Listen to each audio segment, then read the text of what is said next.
Hello everyone, my name is Ian, you're watching Big Rock Moto, and thank you so much for tuning in today. Standing next to me right here, I have two of the most respected and two of the most desired large-size adventure bikes in the world today. On your left, I have the 2022 Honda Africa Twin Adventure Sports with the manual transmission, and on your right, I have a 2021 BMW R1250GS Adventure. So why am I choosing these two bikes to compare in this video? Well, number one, I have both of them available right now for filming.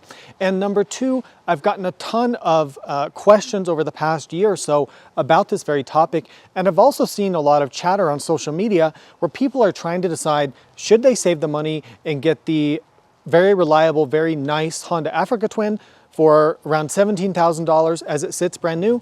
Or do you go for the full Monty and get the GSA, which runs about $25,000, and this is all in US prices, by the way. I've been lucky enough to spend a lot of time on both of these bikes, and so what I've done is I've found 12 different areas of comparison where we're gonna talk about the differences between the bikes in those areas. We're gonna give each bike a winner in those categories, and then we're gonna total up the scores at the end and see which one comes out on top as my overall favorite between these two bikes. So before I jump into the 12 categories, why don't I just fire up each bike so you can kind of get a sense of how it sounds. So the GS uses the Boxer twin engine, and here's how that sounds.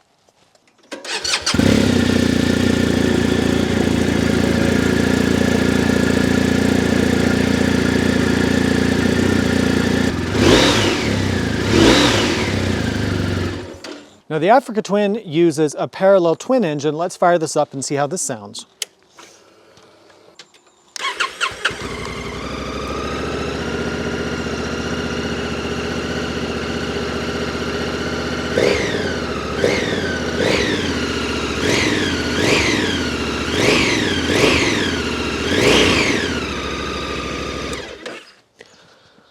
First category, price. So let's break this down really quick. Now, yes, I know I'm using the GS Adventure instead of a standard GS, which might be a little bit unfair, but keep in mind, the Adventure Sports is the upgraded, fully featured version of the Africa Twin, so it's the higher level spec, and the Adventure is the higher level spec of the GS. So I'm trying to keep it as fair and even as I can. They both have the larger gas tanks between their respective model ranges. So the GSA, optioned as you normally would get it with the premium packages and the stuff that almost every GSA has, is around $25,000, maybe even $26,000 here in the USA. I'm not including luggage and any of that. Now the Africa Twin, optioned as you see here, the Adventure Sports with the manual transmission, which is compared to the GS, obviously it has a manual transmission. Honda does offer DCT, but that at $800. So if you go for the manual bike, this bike comes in at $17,299 for 2022. So everything else being equal, the Africa Twin is definitely a leader in terms of price and value. So win for the Africa Twin in this category. Second category is going to be weight. Now I'm going to give you the weights fully fueled up. We call it the wet weight, ready to ride with no additional accessories. So the GSA here is 591 pounds and the Africa Twin is about 529 pounds. So the Africa Twin is about 60 pounds lighter than the GSA. However, it's not as good as it sounds because the GS comes standard with upper and lower crash bars, and with the rear pannier racks, the Africa Twin doesn't have any of that. So by the time you add all of the crash protection and the luggage racks to this, you're going to close some of that weight difference. Also, the GSA carries 1.5 gallons more fuel, which is around 10 or 12 pounds of extra weight.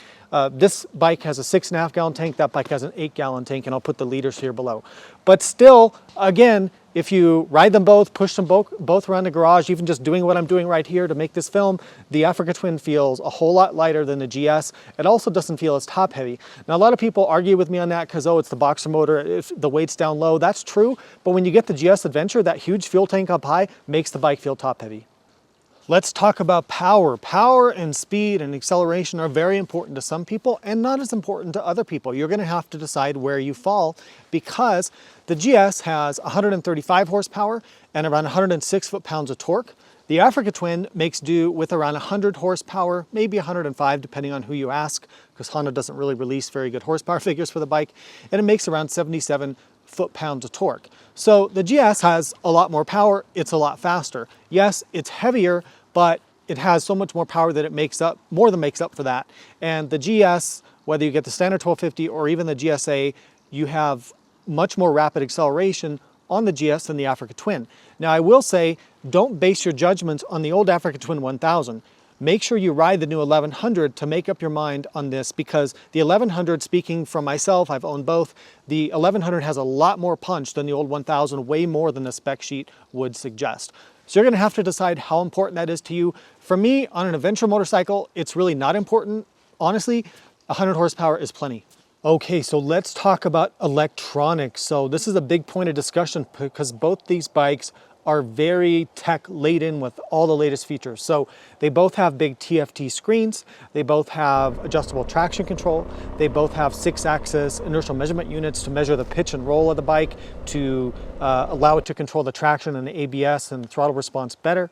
They both have cruise control, they both have, they're both loaded, right? You get the point. However, it's not as simple as that, because what you get on the Africa Twin, there's a couple things that set the Africa Twin the level above the GS. One is the Africa Twin, starting in 2020, has Apple CarPlay and Android Auto built into the dash. Now, that's really amazing, and people aren't giving Honda enough credit for that, because what it allows you to do is use mapping applications, off-road mapping, GPS, topo maps, Spotify, Pandora, all the apps that you would use. Like if you're driving a modern car and you plug your phone in, you can use all Google Maps for navigation. All of that goes through the screen. So you're not beholden to the manufacturer for some proprietary navigation system or music player system that never works and is always crappy. And I've tried all of them out there, including the BMW, and I just don't like them. So Honda said, look, we're just going to let people use their phones and control everything through the dash and the handlebar buttons. And I think that's amazing, because it opens up a whole new world of opportunities, and you really don't need a dedicated GPS unit anymore since you have that built in. The Africa Twin TFT is also a touchscreen, so when you're stopped, you can touch and control everything based on that, and you don't get that with the GSA. Overall, this is a lot more advanced. The other thing about the Africa Twin that makes it better is the customization of all your settings. So not only can you, customize your electronic suspension much more in a fine-tuned way, you can also customize how you want the dashboard to display. There's 4 levels of information. You can control a lot more functionality, and you can even change the display colors, and it just gives you a lot more customization. So it's one level above the GS in that respect. Now the GS, the electronics do work very well. They're easy to use. The screen is nice and clear. It's a great TFT, but the Africa Twin is just ahead in this area. Okay, let's talk about the lighting for a second. So when the 2021 GS came out, BMW made a big deal about their adaptive light, which steers around corners. And I've tested it over the past year, and it works just okay. But in typical BMW fashion, and I don't mean any offense about this, it's kind of overcomplicated, over-engineered, and overly expensive, only not just to purchase, but also to repair if it was able to break. Honda went with a cornering light system. So if you see right here on the bike, there's these cornering lights on each side, and they light up in 3 different levels depending on how far you lean, which is tied to that 6-axis IMU we talked about earlier. I've tested these both quite a bit at night, and the Africa Twin is far and above the GS in terms of overall lighting performance, the amount of light on the road, and also this cornering system gives you far better light through the corners than the GS does, even with its adaptive headlight for the 2021 and later. So I really have to give it to Honda on engineering a more elegant, more affordable solution to this that actually works better. Now let's talk about suspension. There's some important differences in the suspension here between these two bikes. So we've talked a lot in my previous videos, and you probably read about the telelever suspension that the BMW uses. To be brief about it, it uses like a wishbone or an A-arm system that controls brake dive and separates the bike more from imperfections on the road. So it gives a very smooth ride. You don't have that diving down when you hit the front brake. A lot of people really like it. I do like it. I find it a very good system for highway use. However, off-road, I don't like the telelever system, and I've explained that in my video about the GSA, and I'll link that here if you want to go watch that. It just feels vague, and I can't feel what the front end is doing, and it washes out a lot in sand and gravel. In terms of suspension travel, the bikes are fairly close. The Africa Twin actually has around 9 inches of suspension travel, which is a little bit more than the 8.7 you get on the GSA.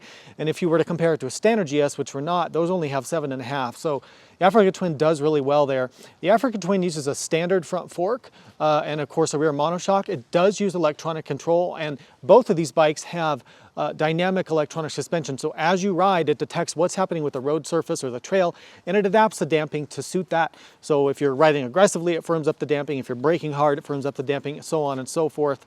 The BMW seems to be a little bit more sophisticated in that regard, but they both have electronic suspension adjustments. So they both allow you to change your preload and change your damping settings as you're riding, which is really, really nice. However, the Africa Twin allows you far more customization of your suspension damping and preload than the GS. GS, again, in typical BMW fashion, no offense to them at all, because I love their bikes, but they think they know best. So they give you preset things like enduro or road or dynamic. You only have a couple choices and you're stuck with that.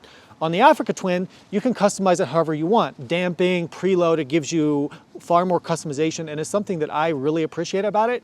So for me, the suspension on the Honda is actually quite a bit better in practice. Also off-road, I much prefer the Africa Twin. It feels more like a dirt bike instead of a sport touring bike. So who is the winner in the suspension category? I'm gonna have to call it a tie because on road, the suspension of the GS is better. I feel it just gives you a more secure feeling on road and is a little bit sharper.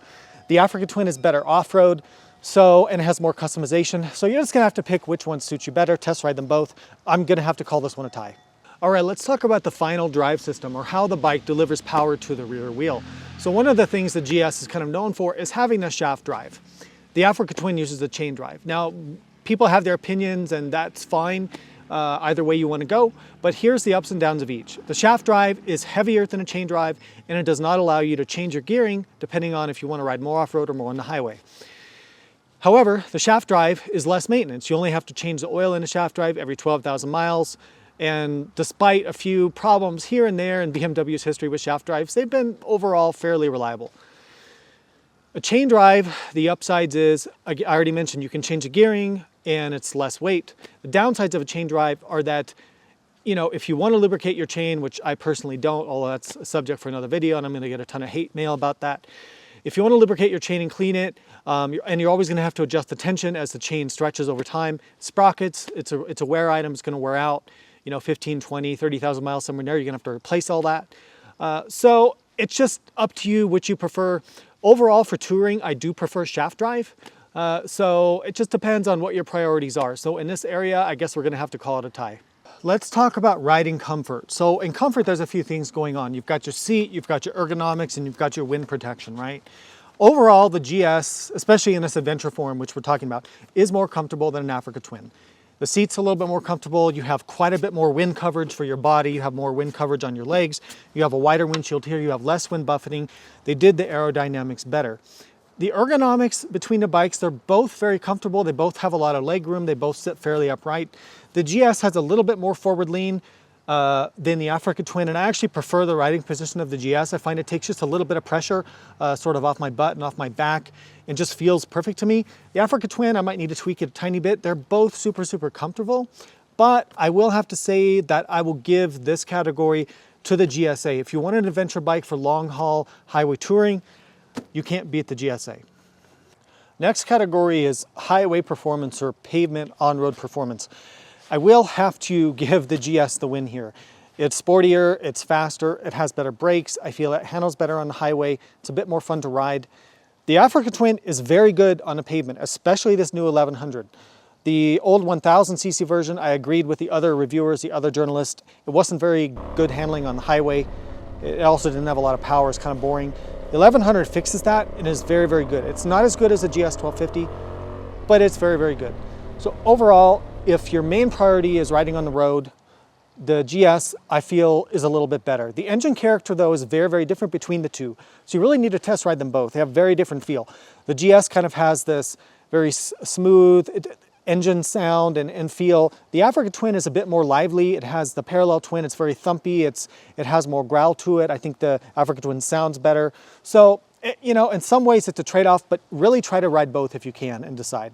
Now, what about the flip side of that? What about off-road performance? So in that category, you probably guessed how this was going to go. The Africa Twin definitely takes it off-road. The Africa Twin is lighter, it has a bigger front wheel, it has more suspension travel, it has a conventional fork so it feels more natural riding off-road. I feel more connected to the terrain. I have far more confidence riding the Africa Twin in sand or mud or rocks or things like that in rough terrain. The GS is extremely capable, don't get me wrong, it's extremely capable. and it's a very good bike for gravel roads and things like that. But in more technical terrain, I find the GSA to be very big, very bulky, very heavy, and I don't get great front end feel. So it can go just about everywhere the Africa Twin can, but I feel that if off-roading is really your thing, then you really should consider going with the Honda in that category. All right, next category is going to be seat height. This is a big deal for a lot of people because people who are not 6 foot tall have a hard time touching the ground on these adventure bikes. So the seat height on the GSA is around 35 inches, which is very, very tall. Even for me, I'm 5'11". I think that's 180 centimeters, but I'll put that down below.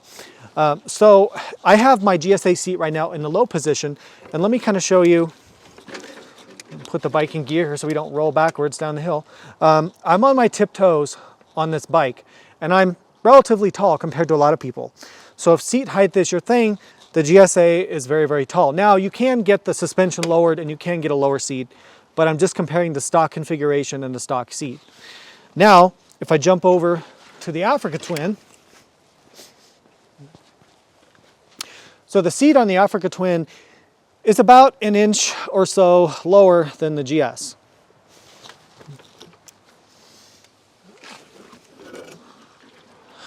Now, you can see on the Africa Twin, the seat is more dished out and you sit more down inside the bike. And at 5'11", I can actually flat foot on both sides of the motorcycle. The seat is in the low position, just like it is on the GSA. I think this might actually be 2 inches lower. I'll confirm that down here in the text. But the Africa Twin is much closer to the ground, and that's going to be a lot more comfortable for most people. And so I don't see any advantages of the higher seat height on the GSA. So I'm going to have to give the win here in sort of short rider friendliness to the Africa Twin.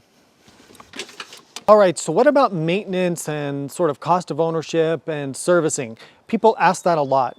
It can be difficult to talk about because everybody has such different experiences, but let's talk about some of the servicing between these two bikes. So final drive maintenance, we talked about the final drives. There's a little bit more maintenance involved with the Africa Twin because you're gonna have to replace chains and sprockets, whereas on the GS, you simply, change the final drive oil and that's about it. The air filter on both bikes, the GS and the Africa Twin, they're both kind of near under the fairing. So the GS is under the top fairing piece. Takes about 20 or 30 minutes to get to. The Africa Twin takes a little bit longer because you have to take off the side fairings on both sides. That maybe takes an hour to change. So the air filter is a little bit better on the 1250GS than the Africa Twin. Oil changes are really simple on both bikes. Drain plug, spin an oil filter, no problem. So that's a tie. Valve adjustment, it's kind of a trade-off. So the Africa Twin, you get 16,000 miles, and I'll put the kilometers here between valve checks. On the 1250GS, you get 12,000 miles between valve adjustments, but the GS, because it's a boxer engine, the cylinders are right there. So it's actually pretty easy to get to. It doesn't take as much servicing time or labor cost to do the valve check. To do the valve check or inspection on the Africa Twin is a monster. It's a bear to get to it. You're gonna pay a lot in labor for them to take half the bike apart to get to those valves. Now, a lot of people will say, oh, well, you don't need to check the valves. They never go out of spec. Sometimes that's true, but you know what? If you wanna follow the service recommendations, I'm just telling you what's gonna be involved. So overall, on maintenance and servicing costs, I'm probably gonna have to give this a tie. So this is a very, very difficult and challenging comparison to make. And of course, it just comes down to what personal preferences you have, brand loyalties, appearance. I think the Africa Twin is incredibly beautiful. The GS looks utilitarian, but I don't really love the way it looks. That's personal preference. That's not really a way to score that. So it's a very challenging decision to decide between these two bikes. On paper, and I'll put the spreadsheet up here on the screen again, the Africa Twin gets more points in my scoring system. But there's subjective things that might just be better to you on the GS. Again, maybe the additional power is just very important to you. Maybe you like the tail lever suspension or the boxer engine better.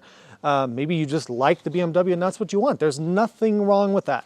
I absolutely love BMW GSs. They're probably my favorite overall motorcycles. And after this bike, I will definitely be getting another one in the future when the new 1300 GS comes out. But for the time being, and I know this is kind of a mic drop moment, my GSA is for sale.